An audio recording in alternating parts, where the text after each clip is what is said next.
Денеска продолжуваме овдека во Ново село, во Бедничко Ново село, очекуваме на 5 мај победата која што беше во првиот круг да биде уште поголема. ВМРО ДПМН да добие градоначелник, Гордана Силјановска Давкова, идниот претседател, практично да ја потврди победата која што беше исто така во првиот круг изразена. Власта предводена од Зоран Заев и СДСМ е делегитимирана.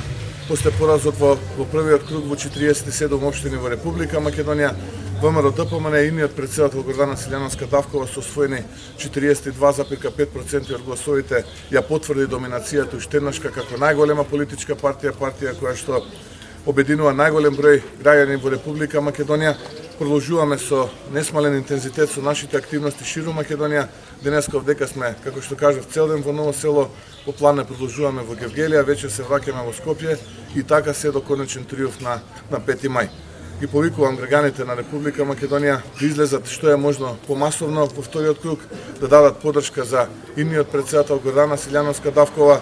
Жителите на Ново село се обединети околу името на Николчо. Николчо е иден градоначелник во Ново село, во тоа сме сите сигурни и убедени, така што очекуваме еден голем триумф, двоен триумф овдека во Ново село на 5 мај и Македонија да ја добие првата жена за претседател на Републиката исто така на 5 мај.